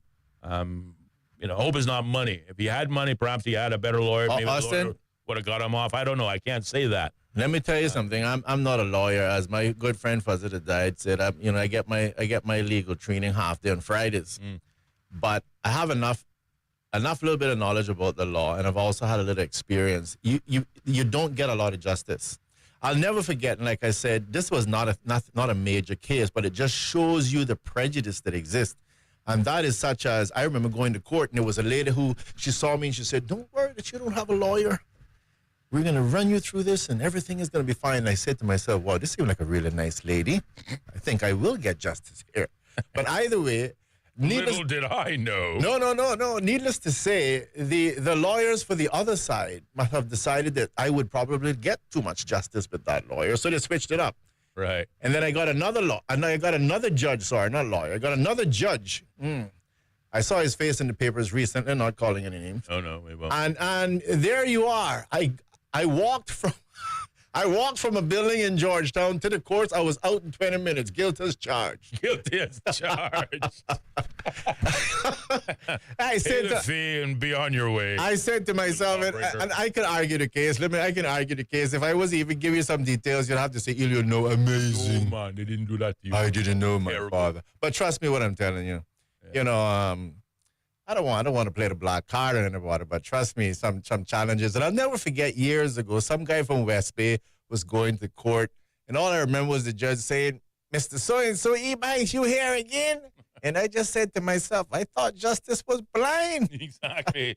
How can you point me out and drag me out and tell everybody? Why do I feel like this gentleman will not be getting a fair trial, Yeah. I mean, to me, you get in the books, you go with a blind sight, you give a fair trial. If he's found guilty, now you go back in the past and open up the books and say, "Oh, so now that we have found you guilty, I see your record reflects that this is a pattern of yours." Yeah. And then you can sentence accordingly. Right. But the poor young man just I said to myself, I don't know. I don't think he got any justice at all. I felt like she was basically, or he or she, whoever it was, I felt like they were already saying, "You guilty, Mr. Eubanks." I don't know that. You can forget about it, In honor of your 15th visit to my courtroom, we have a special prize for you today. Hearing you talk, that kind of reminded me of Rodney Dangerfield. I get no respect. You get no respect, man. I just can't. I get no respect. I get no respect. No respect. What time is it, Mr. Harris? You are indeed. 57 minutes past the hour of 5 o'clock is the time in studios, giving us about 2 minutes before we have to wrap up this jovial laughter moment, funny moment between two friends in studios. But there is another story that also appeared in my favorite. But before you go on that, if you don't mind, I am seeing a text. I am seeing a text here. It looks like it's being sent into Facebook or something saying, "I'm not saying he's not guilty. However, what if he was hired as pilots or to fly private planes? How would he know of the cargo, if you can call it that was illegal. Yeah. If he was found not guilty in our jurisdiction, unless the U.S. government has preceded papers for his extradition to America, he should be released. So again, I think generally there's an agreement there. And like I said, and my colleague has echoed, I sure hope we're not just sitting here and delaying justice again, just, I don't know, pampering to whatever we have to do with the U.S. And I hear the argument that he feels he might not get fair treatment. But either way, it doesn't matter. If we have to make up our mind, you're going or you're not going. Mm-hmm. And if you feel he has to go, then send him over there. If not, then, I don't know, let the gentleman go. But the writer to the Facebook program, I'm glad they mentioned it, because whilst it's not mentioned in this most recent article, the story has been lingering for a number of years.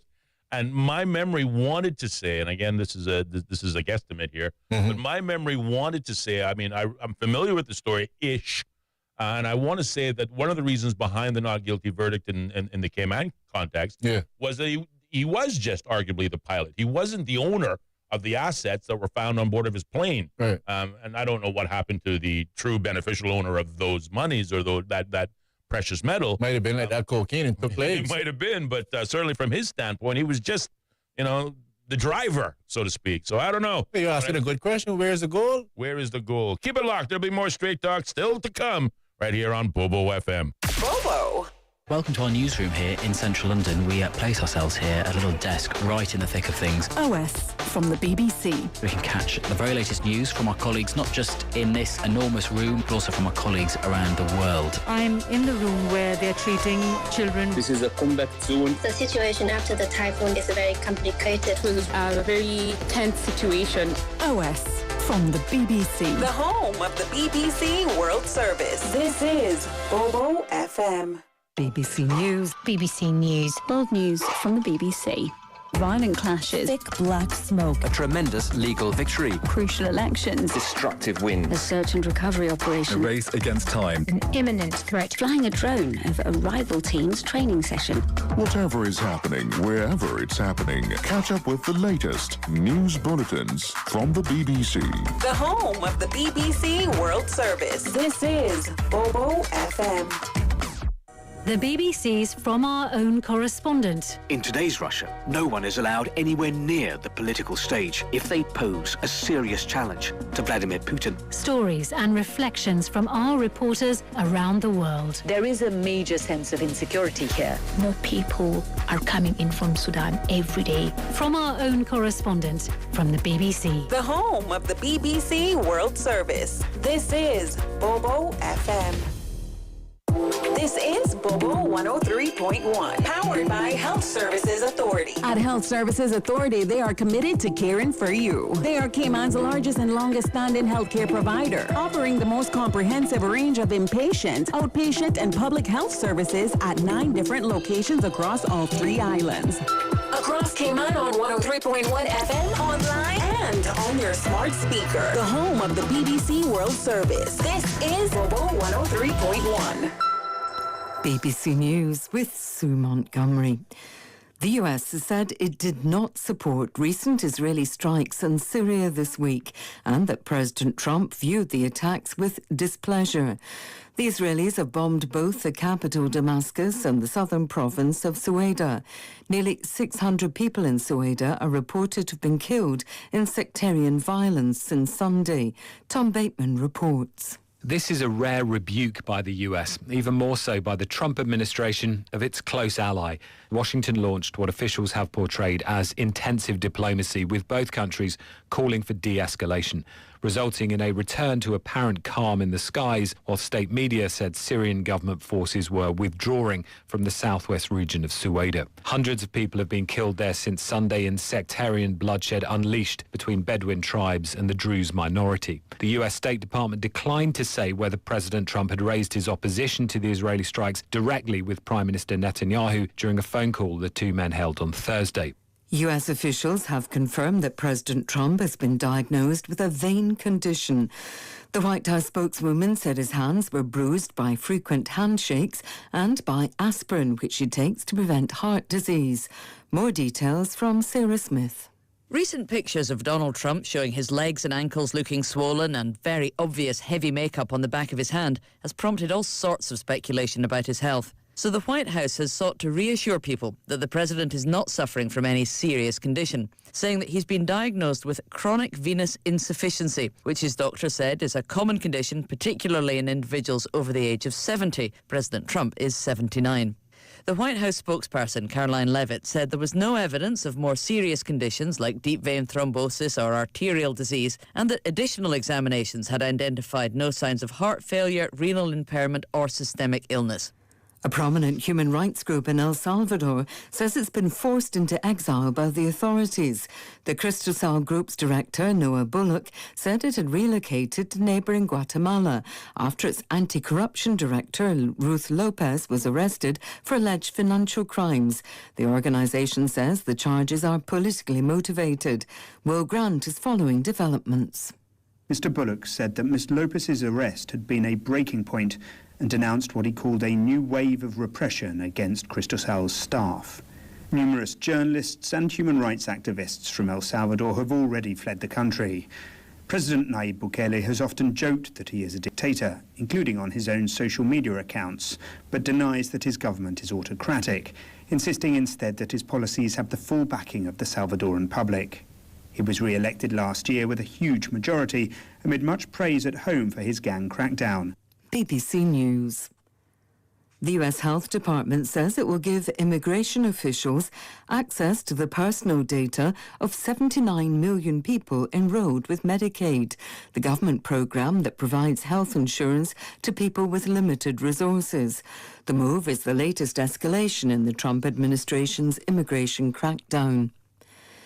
It's emerged the personal details of dozens of British special forces and intelligence operatives were included in a massive data leak of Afghans who'd applied to move to the UK. More details from Joel Gunter. It contained personal details of more than 100 British officials, including those whose identities are most closely guarded, members of special forces and spies. The revelations began emerging when a rare super injunction over the whole affair was lifted. But the judge in the case issued a new injunction that prevented our reporting that British spies and special forces were involved. That could only last so long, though, and details began to come out in newspapers not party to the court case. Today, in an emergency hearing at the High Court, the Ministry of Defence relented. Media organisations could report the most damning revelations. The Court of Appeal in London has finally cleared the names of two men who were wrongly convicted in the 1970s, based on evidence from a notoriously racist and corrupt police officer. Ronald D'Souza and Errol Campbell were falsely accused of theft by Detective Sergeant Derek Ridgewell in two separate cases. Mr. Campbell died in 2004. The Austrian extreme sports pioneer Felix Baumgartner, who became the first person to skydive to break the sound barrier, has died in a paragliding accident in central Italy. He was 56. He made headlines in 2012 when, wearing a specially made suit, he jumped from a balloon nearly 40 kilometres above Earth. BBC News. Opinions expressed on Straight Talk with Austin and Ellio do not necessarily reflect or represent the views of Stingray Media, its staff, or contributors. Callers to the program accept full responsibility for the views expressed. The show host and affiliates are not liable for any statements made or any harm claimed. All callers to the program indemnify Straight Talk from all claims. Offensive, defamatory, or unlawful content will not be tolerated. Be a part of the conversation by calling 745-2626. Now, here's Straight Talk with Austin and Ellio on Bobo 103.1. And welcome back, K-Man, to more Straight Talk here on your favorite radio station, Bobo 103.1 FM on your radio dial, and simulcasting live over YouTube and Facebook with the key search words Straight Talk Radio Show. We're also streaming live, compliments of the ACT Cruise Tourism page there on Facebook as well. A great big thank you to that organization. The phone lines are open, 745-2626 here in studios, or if talking isn't your thing, you can reach out to us on our WhatsApp line, 928-2562, and from there you can either share a WhatsApp audio note or a traditional WhatsApp text message. Presently, the time in studio, 7 minutes past the hour of 6 o'clock as we move into our final segment of the evening, as we will usually wrap up at, that's lovely, yes, at 6:30.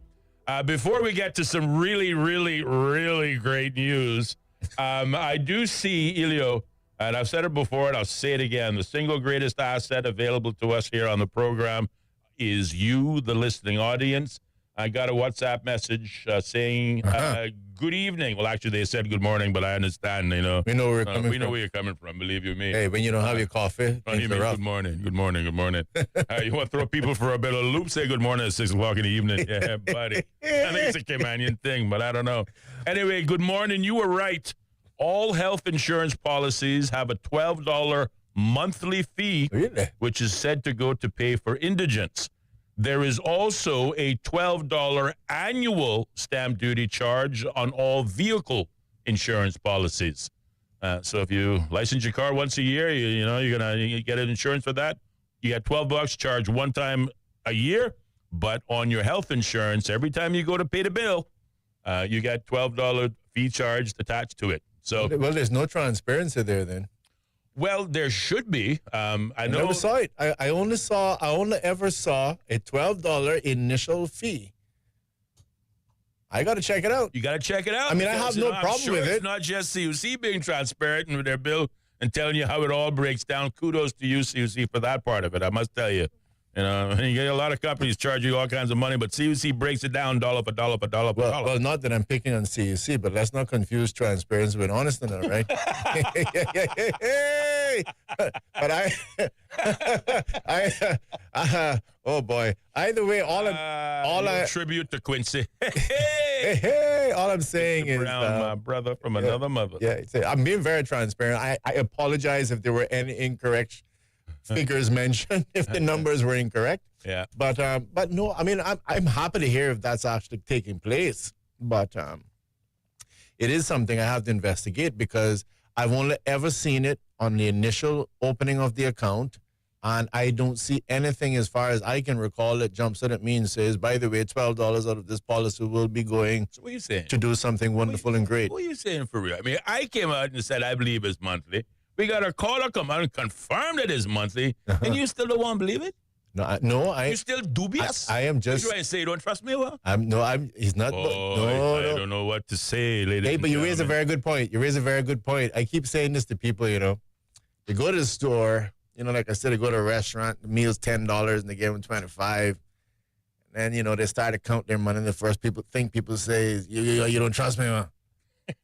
It's like, you got to understand, this has nothing to do with trust. This is his money he's talking about. Your job is to count the money when you get it to make sure you collect the right amount for the food. My job is to count it again to make sure I'm getting the right amount from my pocket. It's nothing to do with trust. We say nothing personal. Nothing personal. So all I'm simply saying is I hear what you're saying. I have just never seen it. Right. And I need to personally investigate that myself. I want to see that for myself. I'm happy to hear that that's happening. Who you gonna believe? Your loving partner or your lying eyes? I'll have to go with my lying eyes in this one. Your lying eyes. All right. Well, thank you very much to the listener. Yeah, appreciate that information and answering the question before we signed off for today. Yeah, that's I was starting to get word that it was going to, linger and extend into another day or two. But again, the single greatest asset available to us is you, the listening audience, and we got nothing but love for you. 745-2626 is the number. If you got a comment, an opinion, a question, or even want to take us down a different rabbit hole, well, by all means, pick up the phone and give us a call. We'd love to hear from you. Just running to the headlines very quickly, again, from my favorite, quickly growing, become my favorite business newspaper, the Cayman Independent. There's an article in there that says, Tourism Department faces rare industry alert over procurement practices. And I want to read the article because, I want to then ask the question, how rare is this? But let's look at it. It says the Cayman Islands Department of Tourism is facing criticism from a major industry association over procurement practices that require agencies to complete extensive speculative work before winning contracts. The Institute of Canadian Agencies issued a rare red alert against the department's recent media agency request for proposals, or RFP, marking only the 9th time since 2017 that the association has taken such action against a client. The warning advises agencies to avoid participating in the RFP process for the $1.5 million media contract, citing requirements for, and I quote, an inordinate amount of speculative work by all participants in an open call process. ICA President and CEO Scott Knox said the RFP demands a fully worked up 12-month media strategy from all bidders, meaning agencies must complete the core planning work before securing the contract. In other words, the entire planning bit of the account needs to be done to win the business, Knox said, describing the practice as harmful to the industry.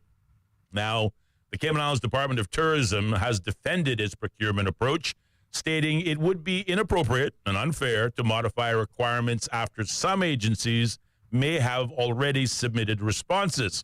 However, the Cayman Islands Department of Tourism's tender was a request for proposals, and agencies are free to decide whether they want to participate or not.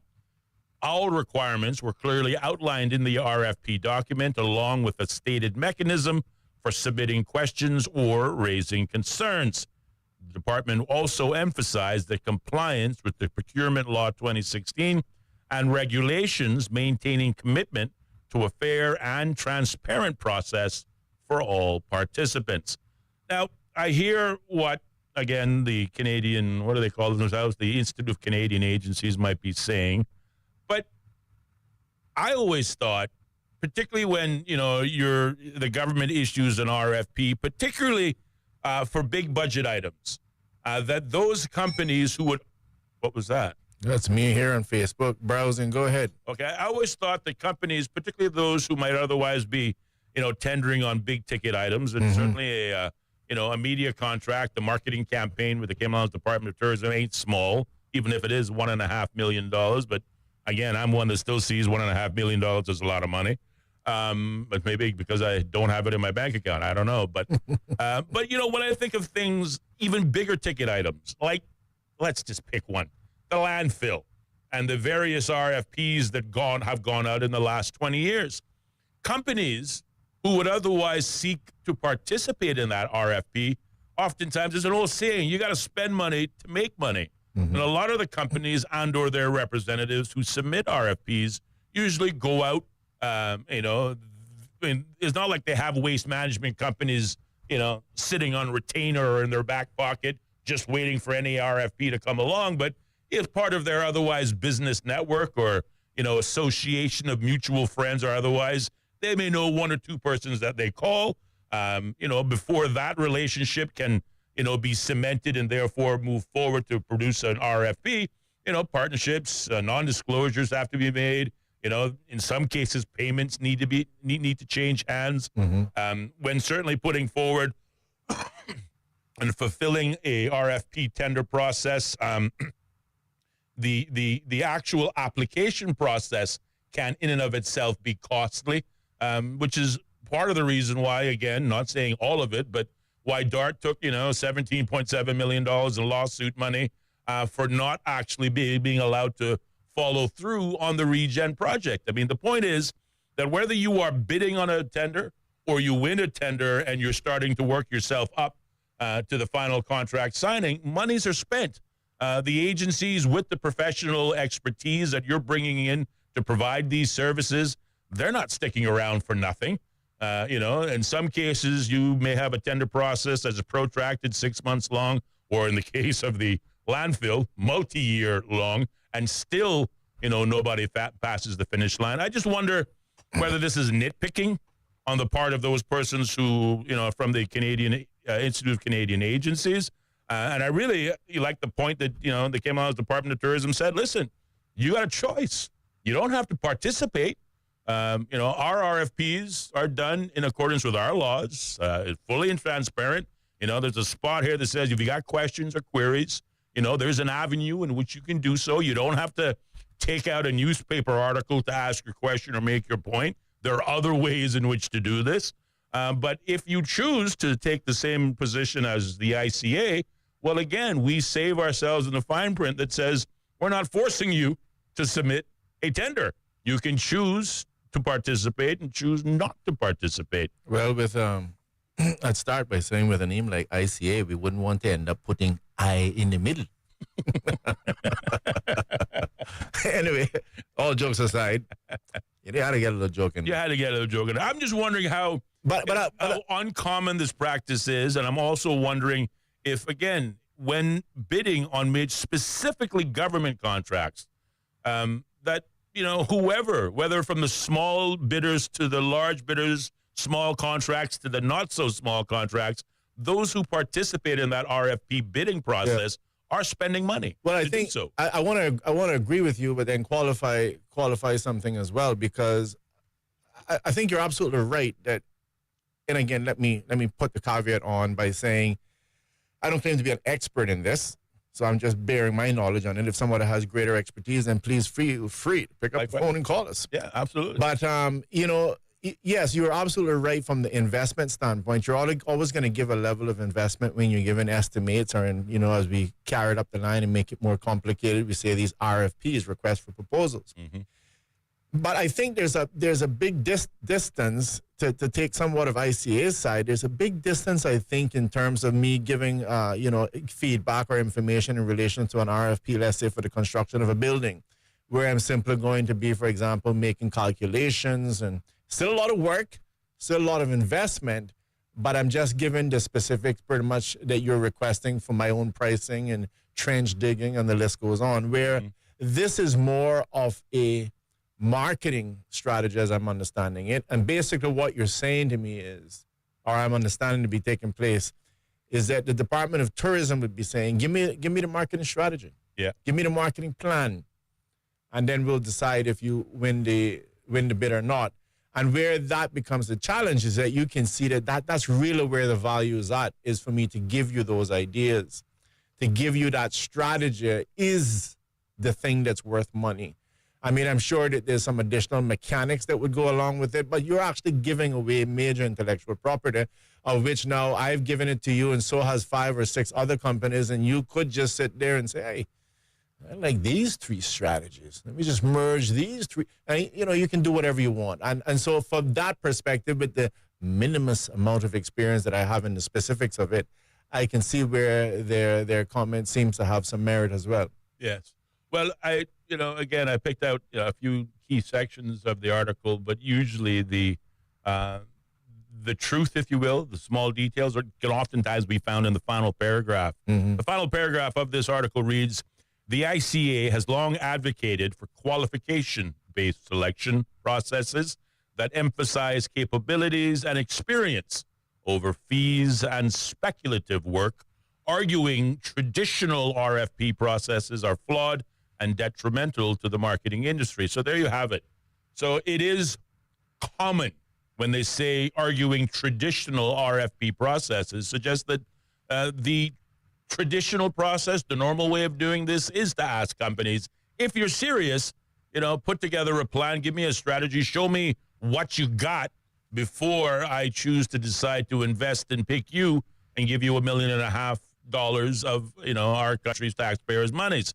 But that statement arguing that traditional RFP processes are flawed and therefore detrimental to the marketing industry, I'm not going to argue whether that's true or false, but simply stating that, number one, what the Cayman Islands Department of Tourism is doing is not unique. It's not necessarily illegal or wrong. It may be the way it has been done, and you disagree with that. You may say, okay, there's a better way to do it. Yeah. Well, again, once it comes down like beneficial ownership. When it becomes commonplace and everybody's doing it, then we'll make the switch. But until that time, we're happy to do it our way, and our way, again, conforms with our legal laws and procurement practices. But also, I think the overarching point here, and this is where I defend the Cayman Islands Department of Tourism, listen, it says so in black and white on the RFP. Got any questions? Any concerns? Yeah. Give me a call. Well, I mean, Put it through here. We'll be glad to answer it for you. The process is transparent. I can see both sides because I can see what DOT wants. DOT is going to bigly contract. DOT bigly. I can see DOT is going to be concerned because so basically ICA is basically saying that, hey, go and judge it based on the quality of the company, the experience that they have. Make your decisions, choose a company, and then get them to do your marketing strategy. And they're saying that that's what works best for us as opposed to traditional being, and traditional doesn't mean right. Traditional means the way it was done traditionally. Yeah. So I can see ICA's point there. On the government side here, I can definitely see that they're going to sit and say, yeah, but I can pick a company that sounds great on paper and all the experience and stuff sounds good. And then I actually hire the company and then they end up giving me a crap product. Yes. So you really want to, as much as possible, to really shore up that you're going to get something for that dollar that you're spending on behalf of the Caymanian taxpayer. So, kudos to them. I understand what they're trying to achieve. And not that I can say that I can see what the absolute resolution is to that problem because I can definitely see both sides. So I'll have the air on the side of saying DOT gets to do whatever they want. They're the ones who's going to spend the money. And if you don't want to participate based on those rules, then you don't participate. Right. If they get a lack of participation straight across the board or such an insufficient amount of participation that renders the project, invaluable or invalid, then DOT might have to revise and come up with a new strategy. But for now, the piper calls the tune. Yes, he's paying. So do what they want. Absolutely, indeed. Well, again, if you've got a comment, an opinion on this subject, then we'd love to hear from you. 745-2626 is the number. Or if you agree with us, then, we'll just say silence implies assent. Right, Ellio? I completely agree. I think everyone is agreeing with us. Yes, I think so. I think it's fair to say that. I think it's absolutely fair to say that. After all, if you didn't agree, you'd be calling it. You'd be calling. You'd be saying, I totally bloody disagree. murder. That's right. Absolutely. We call the shots. So what you're saying is tangibly, Straight Talk, you got it right again. You got our vote. There you go. Even though we're not seeking anybody's vote. Definitely not. Those days are behind us. Definitely not. That's really not. Well, 24 minutes past the hour, 6 o'clock is the time, giving us, give or take about 6 minutes before we have to wrap it up for today. Anything that you wish to add to the conversation? I don't know. What are you talking about? That website? We got a WhatsApp message. Yes, we want to touch on that. You know what? Let's touch on that first. Because we promised that we would talk about it on Monday. We could always do it tomorrow. We could make a real bang of it. What's your text? All right, let's make a bang of it. Okay. What is the deal with the derelict Hyatt Regency rubble? What was once a pristine 5-star property has been an eyesore now for 21 years. It now sports graffiti and is not the impression that we want to give every visitor on their way to their hotel from the airport. Bad enough they have to witness Mount Trashmore grow day by day. But first impressions are important. At one point, McKeeva told the then owner that they would be fined $10,000 a day if they didn't deal with the remnants of the old Hyatt property. That was years and years and years ago. Yep. Now DART owns it, hence why there's perhaps no fines and no problem. But really, what gives? I think it's a legitimate question. Legitimate question. Something I did touch on that a couple of days ago. As far as I recall, I remember us as a government between 2009, 2013, making some massages, if you like, some amendments to derelict law. And I remember that was the specifics that we were getting into. And I think it was specific mention even of the Hyatt. Right. But either way, I remember it clearly being done to deal with derelict buildings and stuff as well. Like, this has to stop, because just really think about it. Again, person need to understand that you take the position of what are you allowed to do if there's no law that deals with it. And in this particular case, you can't say that you're going to allow it, that every building could just be allowed to fall into complete disrepair and just remain that way. Lawn growing in front of buildings, whatever. It's like, same with derelict vehicles. Yep. And yeah, I remember that. So this is why I mentioned it the other day. And so I thank the author for bringing it back up. What is happening? Where are the fines for this? And it's not only that building. I keep mentioning that crap, how that building looks out there. Next to Dixie? by Dixie. You got the same thing. What's the one by Bananas or whatever? Come on, get these places fixed up. Yes, absolutely. I mean, it's just making the place look crap. It does. You know, and so this is why these things were put in place, and it's supposed to also deal with derelict vehicles, and the list goes on. Indeed. I think with derelict vehicles, you were supposed to move every 7 days. You know, push it around, move it, pull it back 20 feet, do something, keep it moving, right?